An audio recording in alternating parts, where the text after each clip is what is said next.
Dans cette séquence, nous allons faire la question petit 2, c'est-à-dire qu'on aimerait déterminer deux réels a et b tels que grand zx de z vaut a sur z plus 2 plus b sur z moins 1 demi. Donc faites une pause sur la vidéo, essayez de chercher tout seul et venez voir si vous avez juste. Donc ici, on fait ce qu'on appelle une décomposition en éléments simples, c'est-à-dire qu'on aimerait transformer ce produit ici en une somme d'éléments. Donc on va repartir de ce qu'on nous donne. Comme on a une somme de fractions, on peut facilement interagir puisqu'on peut réduire au même dénominateur.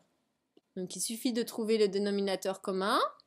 Eh bien, quand on a deux fractions avec deux dénominateurs différents, eh bien, nous allons en faire le produit. Donc ici, premier dénominateur, z plus 2 facteur de z moins 1 demi. Donc ici, j'ai le z plus 2, il me manque z moins 1 demi. Donc si je multiplie en bas pour conserver l'équilibre de la balance, obligation de multiplier en haut. Donc ça va faire a fois z moins 1 demi.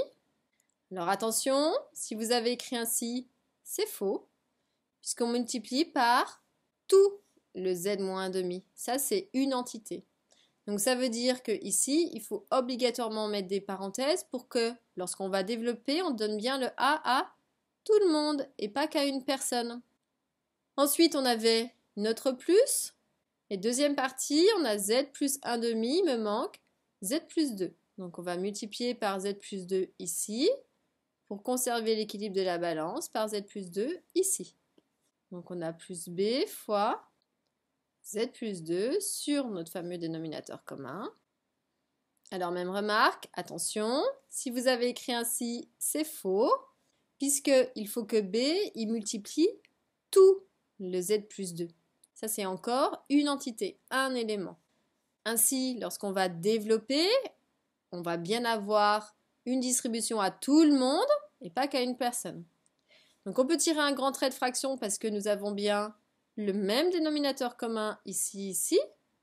Donc au numérateur, on a dit qu'on distribuait le a aux deux éléments, donc a fois z à z et a fois moins 1 demi, attention, ça va faire moins a sur 2. Ensuite, on a plus, donc tout va bien, je n'ai pas de précaution en plus à prendre. On va distribuer maintenant le b à z et à 2. Donc b fois z, bz, et b fois plus 2 b. On n'a pas tout à fait fini. Ici, ce qu'il faudrait maintenant, c'est regrouper les éléments de la même famille. Parce qu'on va avoir de la famille du z, et puis on a de la famille qui n'a pas de z, qui s'appelle de la famille constante. Donc, puisqu'il y a de la famille du z, on va pouvoir mettre z en facteur. Facteur de quoi? Donc, je lis de la gauche vers la droite, il me reste a, et il me reste plus b. Attention aux coefficients. Et dans la famille des constantes, donc on a moins 1 sur 2 et on a plus de b. Tout ça sous mon dénominateur que je suis obligée de recopier, même si c'est un peu fastidieux. On n'oublie pas en route. Donc déjà, on a fait un gros travail de réduction.